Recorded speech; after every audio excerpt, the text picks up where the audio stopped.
ജുഡീഷ്യറിയെ തന്നെ ചോദ്യമുനയിൽ നിർത്തിയതുമായ ഒരു സംഭവമാണ് ഈ ജഡ്ജ്മെന്റിന്റെ വിശദാംശങ്ങൾ വിധി വരുന്നതിന് മുൻപ് തന്നെ ചോർന്നു എന്നുള്ളത്. അത് സംബന്ധിച്ചാണ് ഇപ്പോൾ അന്വേഷണ ഉദ്യോഗസ്ഥൻ ബൈജു പൗലോസ് പരാതിയുമായി രംഗത്തെത്തിയിരിക്കുന്നത്. ഞാൻ വെളിവാക്കണ്ട എന്ന് കരുതിയിരുന്ന ഒരു സംഗതിയാണ്. പക്ഷേ സാധാരണഗതിയിൽ എനിക്കൊരു ഊമക്കത്ത് കിട്ടിക്കഴിഞ്ഞാൽ ഞാനത് ഇഗ്നോർ ചെയ്യും. കവർ നിങ്ങൾക്ക് കാണാം. പിന്നെ ഇതിന്റെ ഈ ആ ലെറ്റർ എന്ന് പറഞ്ഞാൽ ഒരു പേജിലുള്ള ഒരു ലെറ്ററാണ്. ഇതിന്റെ അടിയിൽ വിനയപൂർവ്വം ഇന്ത്യൻ പൗരൻ ഇതാണ് കാണിച്ചേക്കുന്നത്. 2/12/25 ഡേറ്റ് വെച്ച് എഴുതിയേക്കാണ്. എറണാകുളം പ്രിൻസിപ്പൽ ഡിസ്ട്രിക്ട് ജഡ്ജ് സഖാവ് ഹണി എം വർഗീസിന്റെ വിക്രിയകളെന്നാണ് അതിന്റെ ക്യാപ്ഷൻ. അങ്ങനെ സഖാവായിട്ടൊന്നും ഹണി പെരുമാറുമല്ലോ എന്നുള്ളത് എനിക്കറിയില്ല.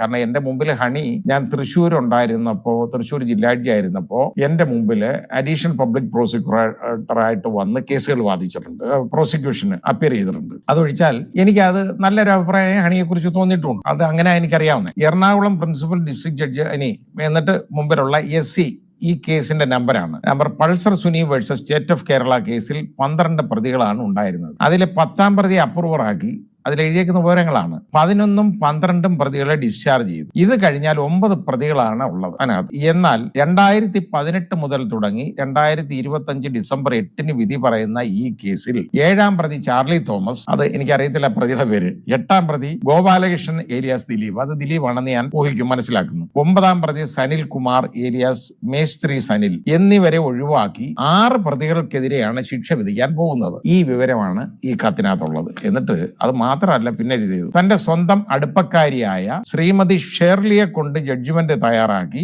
സഖാവ് ഹണി എം വർഗീസ് 8ാം പ്രതിയുടെ സന്തത സഹചാരിയായ ഹോട്ടൽ ബിസിനസ്സുകാരനുമായ ശരത്തിനെ കാണിച്ച് കച്ചവടം ഉറപ്പിച്ചാണ് ഈ ഉത്തരവ് 8/12/2025 പറയുവാൻ പോകുന്നത്. എനിക്കത് ഒരു വലിയ വിശ്വാസമുള്ള ഒരു കാര്യമല്ല. ഒന്നാമത് ഈ ഷെർലി എന്ന് വിചാരിച്ചപ്പോൾ ഞാൻ നോക്കിയപ്പോൾ ഷെർലി എന്ന് പറയുന്ന ഒരു ജഡ്ജിയെ എനിക്ക് വേറെ അറിയില്ല. ഷെർസി ആണെന്നുണ്ടെങ്കിൽ എന്റെ ഒരു സഹപ്രവർത്തക ഉണ്ടായിരുന്നു, ഷെർസി ഹൈക്കോടതി ജഡ്ജിയായിരുന്നു, റിട്ടയർ ചെയ്തു പോയി. അതുകൊണ്ട് ഇങ്ങനെ ഒരാളെ കുറിച്ച് എനിക്കറിയില്ല. അത് ജഡ്ജ്മെന്റ് എഴുതാൻ മാത്രമല്ല, ഒരു ജഡ്ജ്മെന്റ് എഴുതാനുള്ള കഴിവ് ഹണി വർഗീസിന് ഇല്ല എന്ന് ഞാൻ കരുതുന്നില്ല. ഹണിക്ക് അതിനുള്ള കഴിവുണ്ട് എന്നുള്ളത് എനിക്കറിയാം. കാരണം എന്റെ അനുഭവത്തിൽ എനിക്കത് മനസ്സിലായിട്ടുള്ളതാണ് ഞാൻ പറഞ്ഞത്. പിന്നെ തന്റെ ഇനി ഷെർലിയെ കൊണ്ട് എഴുതിപ്പിച്ചു ഈ ഉത്തരവ്. അങ്ങനെ കാണിച്ച് കച്ചവടം ഉറപ്പിച്ചാണ് ഈ ഉത്തരവ്. അങ്ങനെ കച്ചവടം ഉറപ്പിക്കുന്നതൊക്കെ ആ ശീലമൊന്നും ലേഡിക്ക് ഉള്ളതായിട്ട് ഞാൻ വിശ്വസിക്കുന്നില്ല. എറണാകുളം പ്രിൻസിപ്പൽ ഡിസ്ട്രിക്ട് ജഡ്ജി എന്ന നിലയിൽ ഒരുപാട് വിക്രിയകൾ കാണിച്ച പോട്ടെ, ഇനി ബാക്കി ഇതിനകത്ത് കുറച്ച് ഹൈക്കോടതി ജഡ്ജിമാരുടെ പേര് എഴുതിയിട്ടുണ്ട്. അത് ഞാൻ വെളിവാക്കുന്നില്ല. അവരുമായിട്ടുള്ള അടുപ്പം കൊണ്ടും